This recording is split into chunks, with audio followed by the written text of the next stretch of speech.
তো hello everyone, আজকে আমি তোমাদের সাথে শেয়ার করব একদম বিয়েবাড়ির স্টাইলে পটল চিংড়ি রেসিপি। খুব সহজেই কিভাবে বানিয়ে নেওয়া যায় আর কি কি উপকরণ দিয়ে আমি এটা বানালাম চলো দেখে নাও। তো সবার ফার্স্টে আমি একটা প্যানের মধ্যে বেশ কিছুটা রিফাইন্ড অয়েল দিয়ে দিয়েছি। এরপর আমি দুটো বড় সাইজের আলুকে ছোট ছোট করে কেটে নিয়েছিলাম, ছোট বলতে ওই মিডিয়াম সাইজ করে কেটে নিয়েছিলাম। সেটাকে এবার আমি ফ্রাই করে নেব, একদম ভালো করে লাল লাল করে ফ্রাই করে নেবে।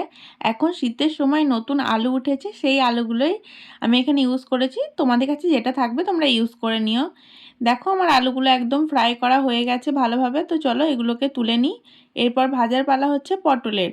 এখানে আমি ওই 5-6টা মতো পটল ইউজ করেছিলাম। তো পটলগুলোকে আমি গোল গোল করে কেটে নিয়েছি।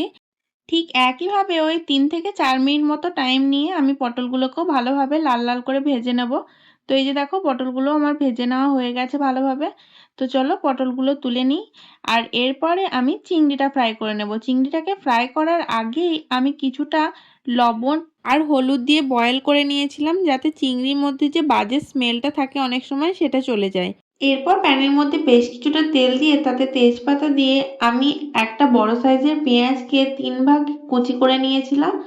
আর 1 ভাগ আমি কিছুটা টমেটো, আদা রসুন দিয়ে পেস্ট করে নিয়েছিলাম। সেটাকেই দিয়ে তারপরে হলুদ, লঙ্কা গুঁড়ো, লবণ দিয়ে সামান্য একটু জল দিয়ে মশলাটাকে কষিয়ে নিলাম।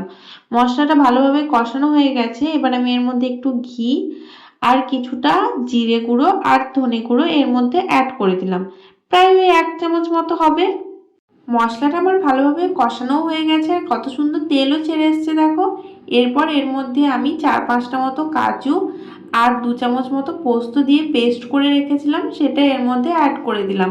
আবার এটা দিয়ে 3-4 মিনিট মতো কষিয়ে নিলেই হবে। তারপর আগে থেকে যে আলু আর পটলটা ভেজে রেখেছিলাম সেটা এর মধ্যে অ্যাড করে দিলাম। এবার মশলার সাথে আলু পটলটা আরও কিছুক্ষণ কষিয়ে নেব, যাতে এর মধ্যে ফ্লেভারগুলো আরও ভালোভাবে ঢুকে যায়।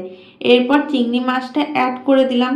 তো সব কিছুকে একসাথে ভালোভাবে কষানো হয়ে গেছে আমার। এরপর এর মধ্যে আমি পরিমাণ মতো জল দিয়ে দেব। যতটা গ্রেভি চাও তোমরা ঠিক সেইভাবে দিয়ে দেবে। এটাতে খুব বেশি ঝোল হলে একদমই খেতে ভালো লাগে না। ওই সিদ্ধ হওয়ার জন্য যতটা জলের দরকার তার থেকে একটু বেশি করে দিলেই হবে। এটা দেখো ফুটে এসেছে। এবার এটাকে আমি ঢাকা দিয়ে সিদ্ধ হতে দেব।